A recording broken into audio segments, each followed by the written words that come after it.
Chapter 3. Across the Moor.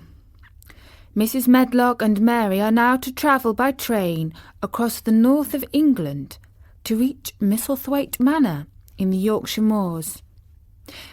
Mary must meet her uncle, Mr. Archibald Craven, whom she has learnt is a reclusive hunchback. Let's see how Mary finds the trip from the station to Misselthwaite Manor. She slept a long time, and when she awakened, Mrs. Medlock had bought a lunch basket at one of the stations, and they had some chicken and cold beef and bread and butter and some hot tea. The rain seemed to be streaming down more heavily than ever, and everybody in the station wore wet and glistening waterproofs. The guard lighted the lamps in the carriage, and Mrs. Medlock cheered up very much over her tea and chicken and beef. She ate a great deal and afterward fell asleep herself, and Mary sat and stared at her and watched her fine bonnet slip on one side until she herself fell asleep once more in the corner of the carriage, lulled by the splashing of the rain against the windows. It was quite dark when she awakened again.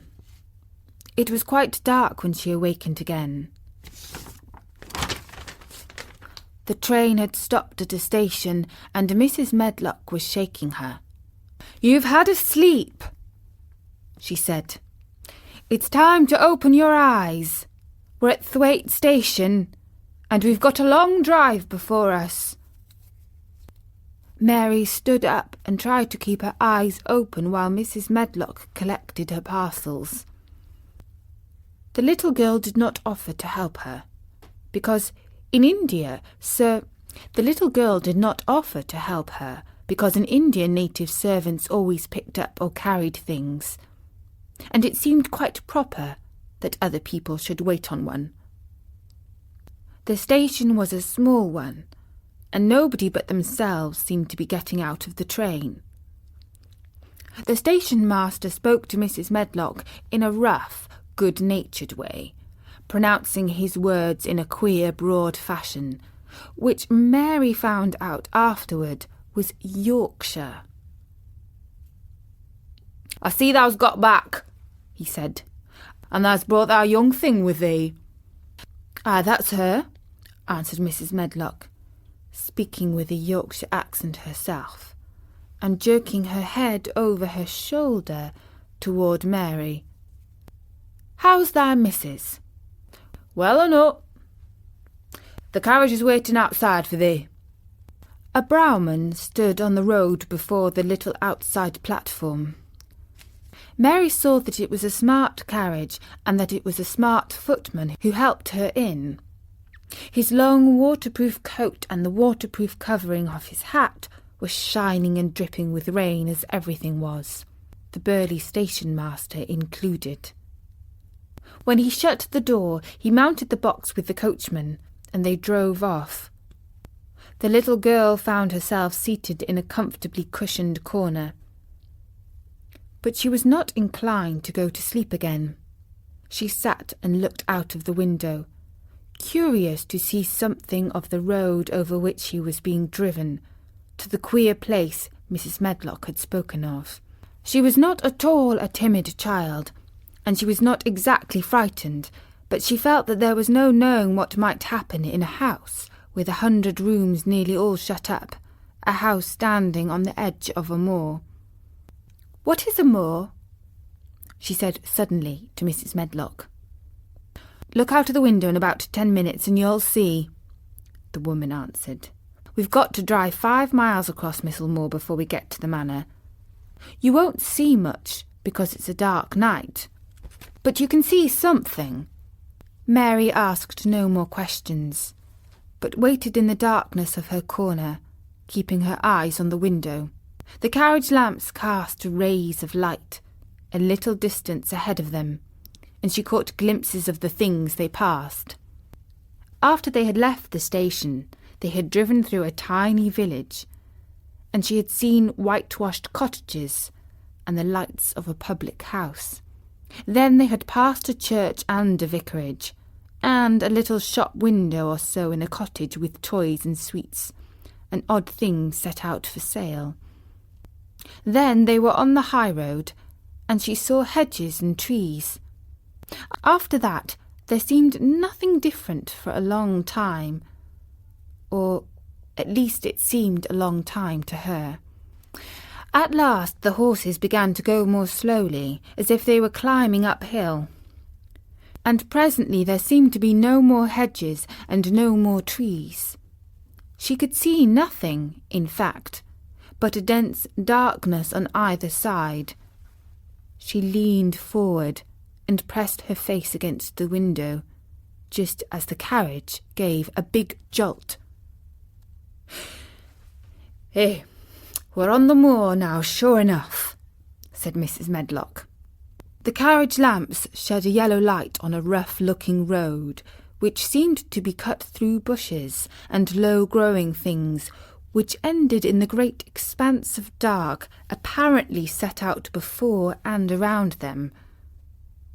A wind was rustling and making a singular, wild, low, rushing sound. "It's not the sea, is it?" said Mary, looking around at her companion. "No, not it. No, it isn't fields nor mountains. It's just miles and miles and miles of wild land that nothing grows on but heather and gorse and a broom, and nothing lives on but wild ponies and sheep. I feel as if it might be the sea, if there were water on it," said Mary. "It sounds like the sea just now." "That's the wind blowing through the bushes," Mrs. Medlock said. "It's a wild, dreary enough place to my mind, particularly when the heather's in bloom." On and on they drove through the darkness, and though the rain stopped, the wind rushed by and whistled and made strange sounds. The road went up and down, and several times the carriage passed over a little bridge beneath which water rushed very fast with a great deal of noise. Mary felt as if the drive would never come to an end, and that the wide, bleak moor was a wide expanse of black ocean, through which she was passing on a strip of dry land. "I don't like it," she said to herself, and she pinched her thin lips more tightly together. The horses were climbing up a hilly piece of road when she first caught sight of a light. Mrs. Medlock saw it as soon as she did, and drew a long sigh of relief. "Eh, I'm glad to see that bit of light twinkling," she exclaimed. "It's the light in the lodge window. We shall get a good cup of tea after a bit, at all events." It was after a bit, as she said, for when the carriage passed through the park gates, there were still 2 miles of avenue to drive through, and the trees, which nearly met overhead, made it seem as if they were driving through a long, dark vault. They drove out of the vault into a clear space, and stopped before an immensely long but low-built house, which seemed to ramble round a stone court. At first, Mary thought that there were no lights at all in the windows, but as she got out of the carriage, she saw that one room in a corner upstairs showed a dull glow. The entrance door was a huge one, made of massive, curiously shaped panels of oak, studded with big iron nails, and bound with great iron bars. It opened into an enormous hall, which was so dimly lighted that the faces in the portraits on the walls and the figures in the suits of armour made Mary feel that she did not want to look at them.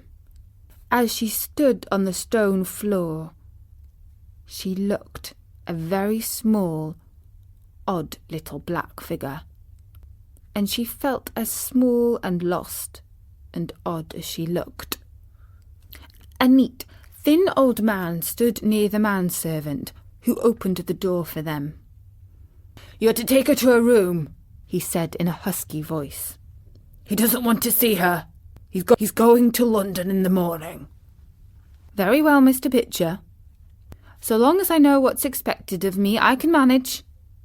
"What's expected of you, Mrs. Medlock," Mr. Pitcher said, "is that you make sure that he's not disturbed, and that he doesn't see what he doesn't want to see."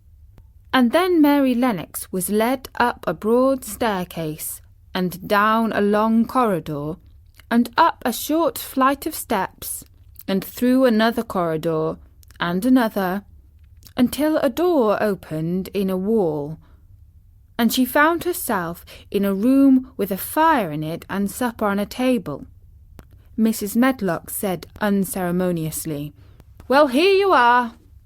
This room and the next are where you'll live, and you must keep to them. Don't you forget that." It was in this way that Mistress Mary arrived at Misselthwaite Manor, and she had perhaps never felt quite so contrary in all her life. And that was the 3rd chapter of The Secret Garden. And so Mary has made it along the dark road to Misselthwaite Manor, and she has been told by the housekeeper, Mrs. Medlock, not to go poking about in the rooms of the house. Let's see what Mary does, and whom she may meet once inside the manor house, in the next chapter of The Secret Garden.